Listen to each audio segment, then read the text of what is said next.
Salut chers techniciens, chers ingénieurs, nous vous souhaitons la bienvenue sur cette chaîne. Alors, si vous voulez savoir comment installer un tableau électrique, vous êtes tombé sur la bonne vidéo parce que justement, nous allons vous montrer dans cette vidéo comment faire pour installer un tableau électrique ou un coffret électrique. Et tout cela va se faire en respect avec la norme NFC 15-100, qui est une norme qui fiche les exigences en matière de conception, d'installation, de maintenance de tout ce qui est installation électrique basse tension. Il est vraiment important pour tous ceux qui exercent dans le domaine de l'électricité de maîtriser cette norme qui est la base, et qui est je peux dire, le support sur lequel on se base pour faire les différentes installations. Pour ceux qui ne sont pas encore abonnés à la chaîne, je vous invite à bien le faire et surtout à activer la cloche de notification pour être notifié lorsque de nouvelles vidéos sont mises en ligne, aussi pour voir les vidéos qui ont été déjà mises en ligne par cette chaîne. Alors, sans plus tarder, nous allons commencer avec le vif. Donc ici, nous allons faire avec les tableaux. Donc, vous voyez l'interface de notre logiciel. En réalité, pour ce faire, nous allons utiliser un logiciel que nous appelons Schemaplic. Donc, vous voyez l'interface qui est juste là. Et à la fin, nous allons procéder à une simulation pour que vous voyez comment tout ce qu'on aura accablé va fonctionner. Donc, nous vous invitons à bien suivre. Ici, vous avez les différents équipements, donc les composants que nous pouvons avoir dans ce logiciel. Donc, vu que nous avons affaire avec des tableaux, donc je fais au niveau du tableau. La première des choses à faire, je viens au niveau du coffret d'abonnés. Donc, je choisis, d'abord au niveau du coffret, je choisis tableau 26 modules. Nous venons de choisir le tableau. Donc, vous avez le tableau électrique qui est là. Donc, vous avez ces différents équipements. C'est ce que nous appelons les rails DIN. Vous avez la MAC, c'est l'écran. Vous avez la fiche technique qui va vous permettre de bien cerner, de bien maîtriser les dimensions du tableau. Donc nous avons deux compartiments principaux. Donc, alors, je vais dézoomer un peu pour que ça soit clair, pour que la visibilité soit nette. Donc, je peux bouger aussi le tableau. Donc, c'est quoi de manière globale l'objectif au fait. Quand vous avez un tableau, en réalité, l'alimentation vient par ici. Vous avez là des répartiteurs. Donc, nous avons le neutre qui viendra par ici, la phase qui viendra par ici. Donc, après cela, nous aurons des interrupteurs différentiels au début de chaque rail. Et quand nous prenons l'alimentation des répartiteurs, nous allons d'abord passer par les interrupteurs différentiels et après ces interrupteurs différentiels vont alimenter les circuits à travers les disjoncteurs divisionnaires, c'est-à-dire les DPN, qui sont calibre par calibre selon le récepteur qui veut être sur le disjoncteur. Donc, sans beaucoup parler, nous avons déjà ce qui est là. Après, il faut une source. Après tout, il faut que notre compagnie d'électricité nous envoie la phase et le neutre pour que nous puissions alimenter les différents équipements. Donc, après la source, il faut d'abord au niveau du coffret d'abonnés, il faut un disjoncteur de branchement ou un disjoncteur d'abonnés.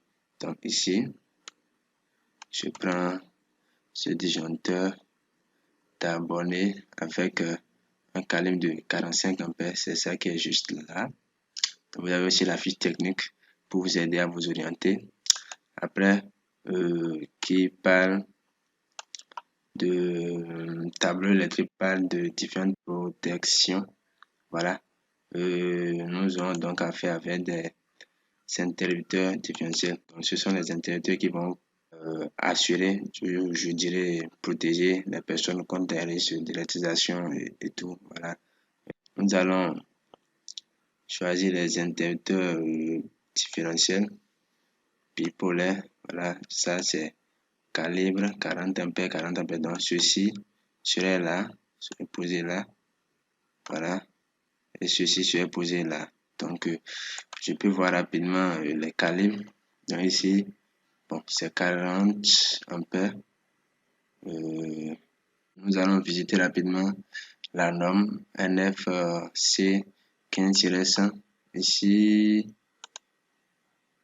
vous voyez en fait comment se fait le choix des interrupteurs différentiels. Donc, ça peut se faire selon la règle de Lamont qui stipule que l'intensité de l'interrupteur différentiel doit être supérieure ou égale à l'intensité du disjoncteur d'abonnés. Donc, dans notre cas, le disjoncteur d'abonnés a un calibre de 45 ampères. Donc, les interrupteurs différentiels auront un calibre supérieur ou égal à 45 ampères.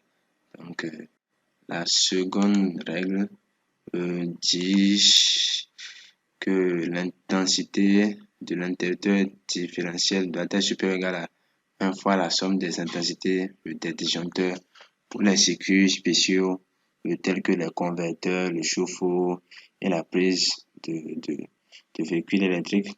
Voilà, et plus 0,5 fois la somme des intensités. Donc, voilà, dans notre cas, étant donné que nous sommes avec le logiciel, donc, et pour les questions, enfin, pour des problèmes de visibilité, donc nous n'allons pas utiliser beaucoup de récepteurs, donc nous allons juste utiliser deux récepteurs. Nous allons utiliser une lampe au niveau de ce premier étage, voilà, et ici, au niveau de ce deuxième étage, nous allons utiliser un chauffe-eau, voilà, pour faire notre expérimentation.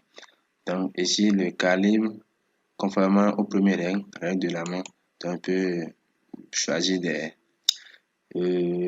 interrupteurs différentiels de 45 ampères, donc ici 63, donc nous allons supprimer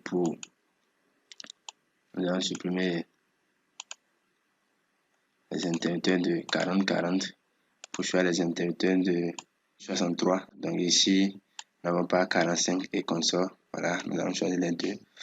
Après cela, il faut qu'il y ait de la terre. Voilà, donc il faut choisir une prise de terre pour la solution parce qu'en cas de protection contre les fuites de courant, il faudrait qu'il y ait la terre pour faire circuler le courant de fuite vers la terre. Voilà. Donc ici, je viens prendre une prise de terre que je mets là. En réalité, c'est cette longue barrette là qui est destinée à recevoir la prise de terre. Donc, tout ce que nous aurons à brancher par la suite, voilà, il faudra nécessairement piquer la terre au niveau de cette barrette là.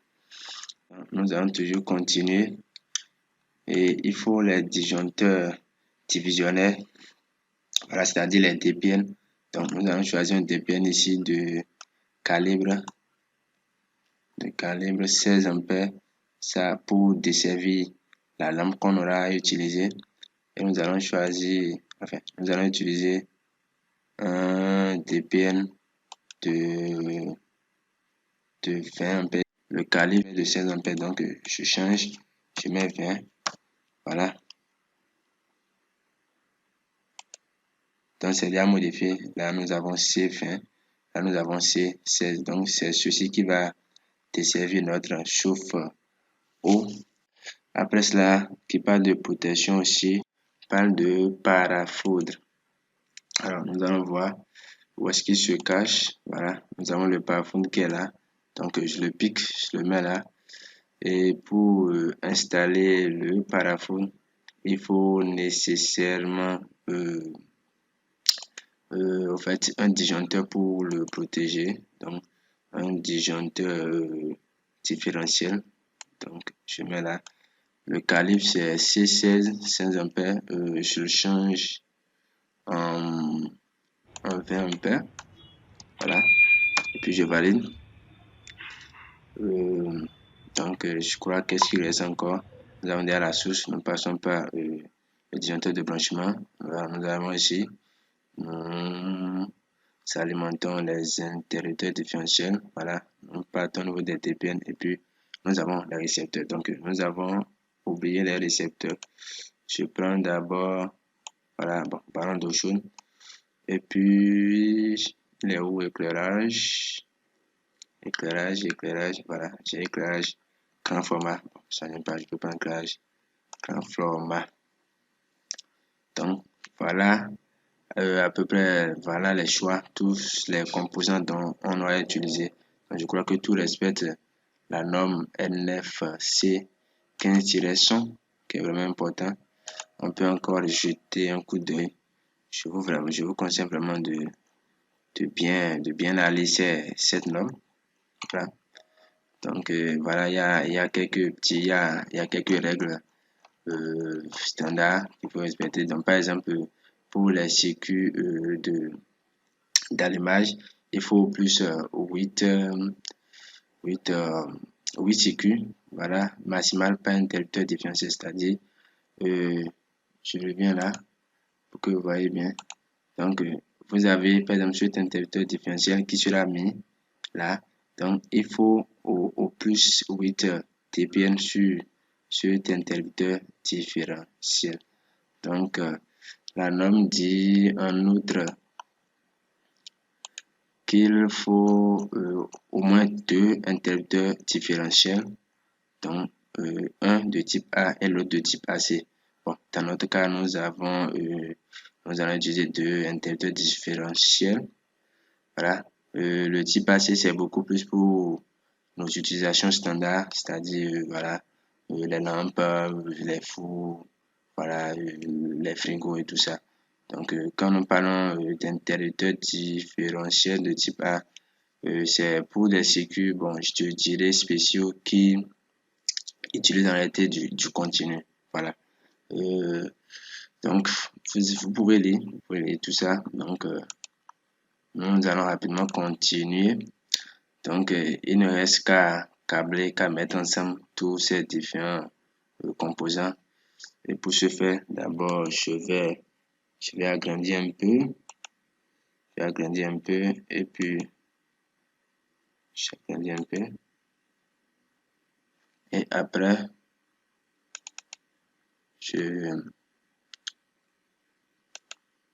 voilà, j'agrandis toujours. Je zoome pour que vous voyez. Donc, c'est si simple. Je vais rapidement placer mes différents équipements. Donc, ici, d'abord, en tête, nous avons les interrupteurs différentiels. Donc, je mets l'interrupteur différentiel au niveau du second étage aussi. Voilà. Je bouge un peu, désolé. Je bouge un peu. Après cela, nous avons les DPN. Donc, je place ce DPN qui va desservir notre luminaire. Et je place aussi ce DPN qui va desservir notre chauffe-eau, notre ballon d'eau. Voilà.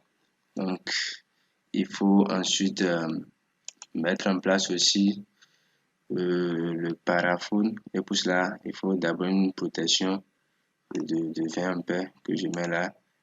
Donc, et puis le paraphone vient par la suite. Voilà. Je peux aussi bien placer cet équipement. Je passe bien aussi ceci. Alors, nous allons commencer avec le branchement. Donc, rapidement, je relie la prise de terre à cette barrette là. Voilà, sur les répartiteur qui est là. Donc, voilà, c'est fait. Donc, je continue toujours. Je bouge un peu le disjoncteur d'abonnés. Alors, je relie le neutre là. Voilà, je relie la phase. Donc, je peux bouger un peu pour que ce soit bien. Bien, carrément, je peux laisser aussi. Voilà. Donc, ici, la couleur, conventionnellement, la couleur bleue, c'est pour le neutre. Alors, quand nous quittons le disjoncteur d'abonnés, nous venons au niveau de ce répartiteur, voilà, qui est présent au niveau de notre tableau. Donc, nous faisons la même opération pour la phase. Voilà. Donc, nous avons déjà l'alimentation de notre compagnie d'électricité qui est déjà au niveau de notre tableau électrique. Alors, à notre tour maintenant de faire les différents câblages. Je vais d'abord rapidement câbler le paraphone. Donc, suivant les normes, voilà la longueur totale voilà, qui doit relier le paraphone au répartiteur là. Et à la bande de la terre ne doit pas dépasser une certaine longueur, voilà, je crois 65 ou 35. Donc, tout ça est spécifié dans la norme. Donc, voilà, comme ceci. Maintenant, je récupère la sortie que je mets au niveau du paraphone. Voilà, je fais la même opération pour la phase. Donc, la troisième borne est reliée quant à elle à la prise, enfin à la terre, voilà, à la terre, désolé, ça n'a pas pris. Donc, voilà, c'est bon. Une fois que cela est fait, nous allons alimenter chaque interrupteur différentiel. Donc, je pique là et je mets le neutre. Donc, je pique ici aussi, je mets la phase. Donc, voilà, et la sortie, je relie la sortie, le nœud de la sortie au neutre qui est là. Voilà, et je relie aussi la phase à la phase. Donc, ce qui sort, le neutre sort directement du TPN pour aller dans le neutre de notre récepteur. Voilà. Par la même occasion, la phase aussi va desservir la phase de notre lampe. Il ne reste alors que la terre, donc je fais comme ceci pour que ça soit un peu plus esthétique. Voilà. Voilà. Donc il ne reste que la terre qui est là. Alors je pique la terre que je viens relier complètement en bas. Donc je peux faire comme ceci. Je peux faire comme ça. Voilà. Donc là, c'est la terre. Donc, j'ai fini avec ce premier étage. Alors, j'attaque le deuxième étage. Il faut toujours alimenter l'interrupteur différentiel qui est en amont de tous les DPN. Voilà. Je le fais là aussi. Je le fais là. Donc, une fois que c'est fait, je récupère la sortie que je mets au niveau du DPN. Je fais comme cela a été fait pour le premier étage. Donc, c'est la même opération qui est répétée au fait. La même opération qui est répétée. Donc, je peux mettre ça là pour que ça ne gêne pas. Voilà. Et je le lis maintenant. Ici, j'ai les trois bornes. J'ai le neutre au bleu, j'ai la phase au rouge. Et puis, la terre, voilà, qui a une couleur vert jaune. Donc, je peux prendre directement d'abord la terre. Je le mets, enfin, je la mets quelque part là. Et le neutre, passe sur le neutre. Donc, je peux arranger un peu le cam.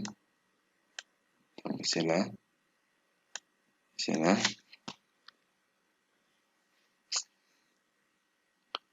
Il ne reste alors que la phase. Donc, je la relie aussi. Voilà. À ce qui est là. Donc, je peux faire comme ceci. Donc, la phase est là. Donc, le tout est joué. Nous avons fait tout ce qu'il faut. Alors, nous allons faire une petite simulation pour voir si tout marche bien. Voilà. Donc, qu'est-ce que je vais faire? Je vais au niveau de schéma simulation. Donc, bon, je vais agrandir. Donc, vous voyez la simulation. Donc, a priori, rien ne se passe. Je mets en position 1 notre disjoncteur d'abonnés. Voilà. Donc, le courant est au niveau du tableau. Alors, il faut passer au niveau des interrupteurs différentiels. Donc, je mets cela sur on. Je mets aussi ceci sur on. Arrêtez quand vous finissez d'installer votre tableau électrique. Voici l'aspect que ça. Donc, il y a le couvercle, voilà, qui permet de couvrir et de voir comme ceci, comme c'est un peu plus, ouais, que c'est plus joli, plus esthétique. Voilà. C'est aussi comme ça dans la réalité. Eh bien, nous continuons. Par la suite, je mets sur position on le disjoncteur qui est destiné au pare-feu. Donc, le récepteur PF1 est suralimenté et est en surcharge. Donc, sûrement, voilà, aussi le logiciel ne nous a pas donné le choix, beaucoup de choix. Donc, il n'y avait qu'un seul pare-feu. Donc, le pare-feu est suralimenté. Quand même, cela ne nous empêche pas de faire notre travail. Donc, c'est alimenté là. Quand même, vous savez à peu près comment il faut procéder euh, pour câbler, pour installer votre table. Donc, voilà. Nous allons mettre sur on aussi les différents DPN. Voilà. Quand nous mettons ce DPN en on, vous avez l'éclairage qui se met en marche directement. Donc, la lampe s'est allumée avec la puissance consommée et tout ce qui est là. Je vais répéter la même opération ici. Voilà, je mets ceci sur on et je mets aussi ceci sur on. Donc, normalement, ceci doit pouvoir travailler. Et c'est le cas aussi. Donc, les fils se sont déjà transformés. Vous avez la résistance qui travaille déjà. Vous voyez là la puissance qui est affichée. Donc, c'est un peu la manière dont il faut procéder pour bien câbler, pour bien installer un tableau électrique. Donc, en réalité, il faut bien faire le choix des différents composants, voilà, pour ne pas avoir, par exemple, ce problème que j'ai eu là. Donc, et nous sommes à la fin de cette vidéo. Nous vous remercions de l'avoir suivi et surtout abonnez-vous.